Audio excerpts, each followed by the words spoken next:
राष्ट्रीय स्वयंसेवक संघ यानी RSS sir संघ चालक मोहन भागवत ने पहलगाम आतंकी हमले को लेकर एक बड़ा बयान दिया है। भागवत ने कहा है, पहलगाम हमले के बाद की कार्रवाई के बावजूद संकट बढ़कर आ रहा है। उन्होंने सेना की कार्रवाई की सराहना की, लेकिन ये कहना कि समस्या का समाधान नहीं हुआ है। सवाल उठता है कि अब मोहन भागवत का ये बयान सेना की कार्रवाई पर सवाल कर रहा है।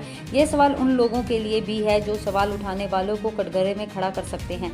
9 मई को ऑपरेशन सिंदूर शुरू होने के बाद भागवत ने देशवासियों से सेना और सरकार का समर्थन करने की अपील की थी, लेकिन अचानक युद्ध विराम ने संघ को भी असमंजस में डाल दिया।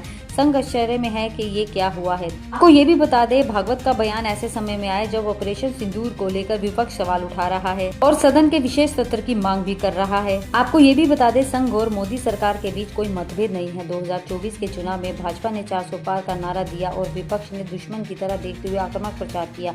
मोदी सरकार ने मंगलसूत्र घुसपैठिए और बटोगे तो कटोगे जैसे सांप्रदायिक बयान दिए। इससे हिंदू मुसलमान के बीच खाई खड़ी कर दी, लेकिन जनता ने भाजपा को 240 सीटों पर समेट दिया। आपको बता दें कि विपक्ष ने दावा किया था 400 पार का नारा संविधान बदलने के लिए था, जो दलित पिछड़ों के मन में बैठा गया था। इसी बीच भागवत का बयान आया था कि हिंदुत्व कोई धर्म नहीं बल्कि जीवन पद्धति है और मुसलमान और ईसाई भी समाज का हिस्सा है। आरएसएस प्रमुख के हालिया बयान और भाजपा के रणनीति के बीच का अंतर दिख रहा है। उसके पीछे एक अहम बिंदु ये है कि भाजपा के पार्टी अध्यक्ष पद का चुनाव संघ और मोदी शाह के बीच बीजेपी अध्यक्ष पद को लेकर 1 साल से मतभेद चल रहा है। मार्च 2025 में मोदी नागपुर आए और 30 मई को भागवत दिल्ली में मोदी से मिले, लेकिन मसला अनसुलझा ही रह गया। मोदी ने 11 साल में पार्टी के स्वयं केंद्रित बनाया, पार्टी के बजाय मोदी की गारंटी को बढ़ावा दिया और इसे चुनाव जीतने के लिए जरूरी बताकर संघ का मुंह बंद कर दिया। लेकिन 2024 के लोकसभा चुनाव में भाजपा को पूर्ण बहुमत नहीं मिला, तभी से संघ भाजपा के संगठन को मजबूत करने पर जोर दे रहा है। लेकिन एक बात यहाँ संघ को यूं चुभ गई कि पिछले लोकसभा चुनाव नतीजों से पहले ही बीजेपी अध्यक्ष जेपी नड्डा ने यह कहकर सनसनी मचा दी कि बीजेपी अब बड़ी और सक्षम हो चुकी है,